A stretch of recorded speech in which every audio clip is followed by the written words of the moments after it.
Dear students, let us do this question.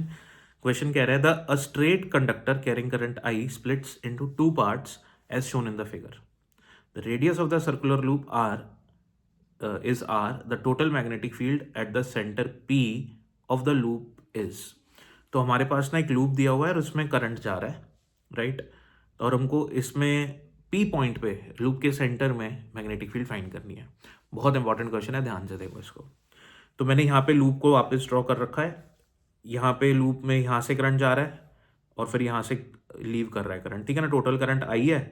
ऊपर वाले portion में I1 चला जाता है, नीचे वाले पोर्शन में I2 चला जाता है और अल्टीमेटली यहाँ से I1 आता है, यहाँ से I2 आता है और वापस से यहाँ से I बाहर हो जाता है. तो इसी डायग्राम को मैंने थोड़ा सा सीधा करके ड्रॉ कर दिया, कोई डिफरेंस नहीं है.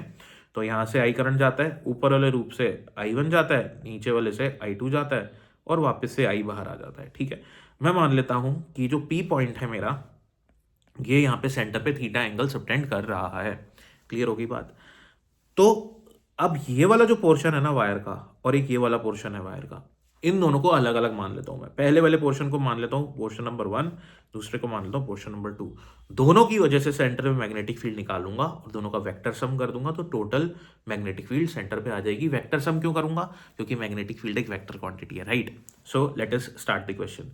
सबसे पहले हमको ये बताना चाहिए कि magnetic field due to an arc, अगर कोई भी हमारे पास सर्कुलर आर्क है तो वो आर्क जो वहां पे सेंटर पे कितना एंगल सबटेंड कर रही है, उसकी वजह से कितनी मैग्नेटिक फील्ड होगी वहां पे सेंटर पे, वो हमको पता होना चाहिए. फॉर्मूला, वो फॉर्मूला होता है mu not I by 4πr into phi. Phi जो हमारा एंगल है वो उसकी वैल्यू आप रेडियंस में सब्सटीट्यूट करेंगे, ठीक है. तो हमारे पास फाई एंगल है. अब देखते हैं ये जो I2 है, टोटल कितना होगा सेंटर पे एंगल? 360 डिग्री यानी कि 2 पाई, ठीक है. ये वाला एंगल अगर थीटा है तो बचा हुआ कितना होगा?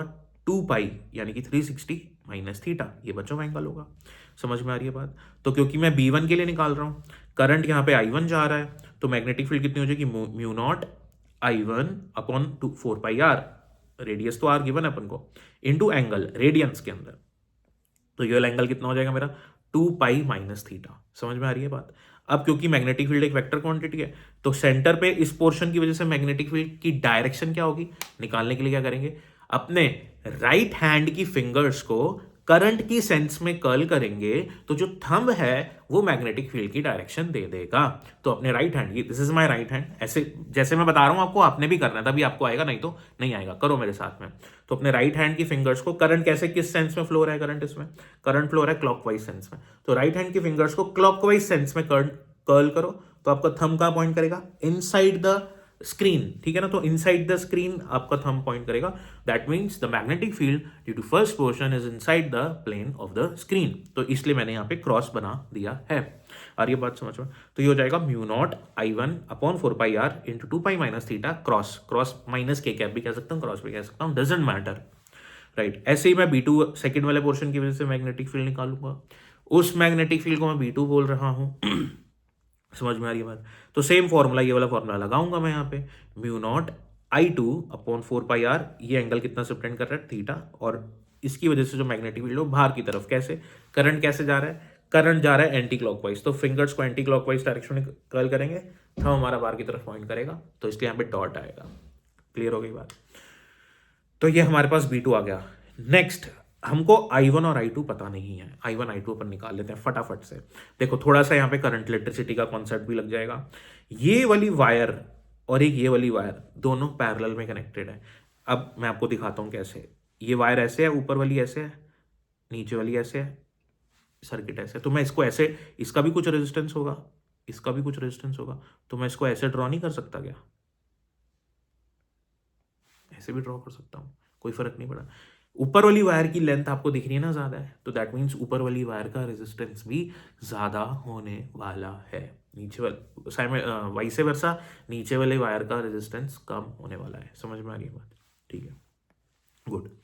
तो अगर यहाँ पे आई करंट जाता है ना, या अगर आपको कंसेप्ट पता नहीं है तो मैं आपको बता देता हूँ.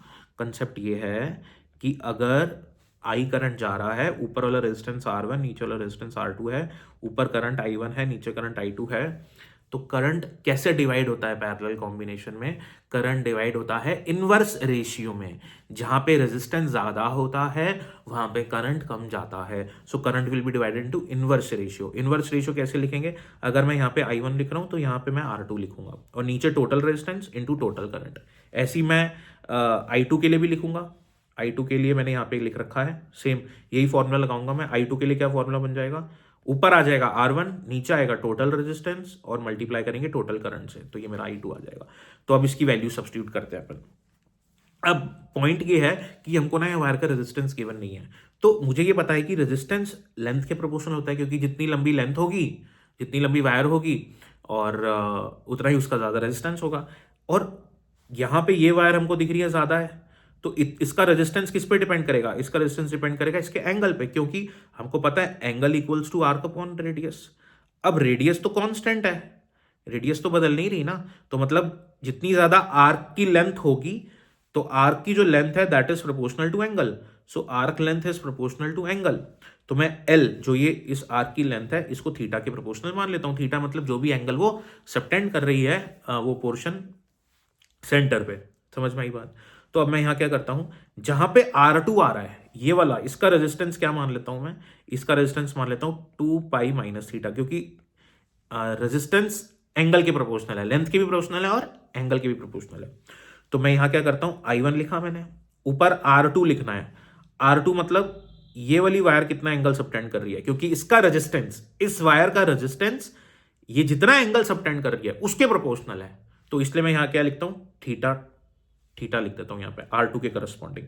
ऐसे ही R1 के करस्पॉन्डिंग कितना एंगल सबटेंड हो रहा है? 2 पाई माइनस थीटा। तो यहां पे लिख देता हूं 2 pi minus theta plus R2 की जगह अगेन मैंने थीटा लिख दिया, मल्टीप्लाई बाय टोटल करंट। ऐसे ही मैं I2 लिखता हूं। I2 कैसे लिखूंगा? ऊपर आएगा R1, तो ये R1 मतलब ये वाला एंगल, तो 2 पाई माइनस थीटा अपॉन में R2 plus R1 as it is यही आ जाएगा इनटू टोटल करंट। समझ में आई बात?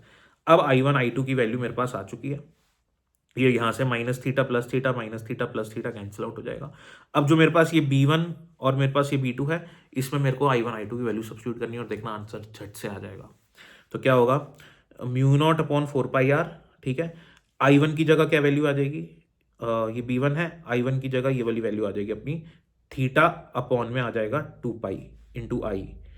तो mu not upon 4 pi R into current था I1, तो I1 की जगह वैल्यू आ जाएगी theta I upon 2 pi into into ये 2 पाई माइनस थीटा, और डायरेक्शन क्या है इसकी? अंदर की तरफ। ऐसे ही B2 लिखेंगे, mu not upon 4 pi R into ये पूरा का पूरा अपना I2 और इंटू में ये एंगल थीटा। समझ में आ गई बात? कोई दिक्कत नहीं है, ओके। तो डायरेक्शन होगी बाहर की तरफ। अब इन दोनों को देखो, क्या ये सेम नहीं दिख रहे आपको? Mu not upon 4 pi R, mu not upon 4 pi R, theta I 2 pi minus theta, theta I 2 pi minus theta upon में 2 पाई अपॉन में 2 पाई, दोनों सेम है।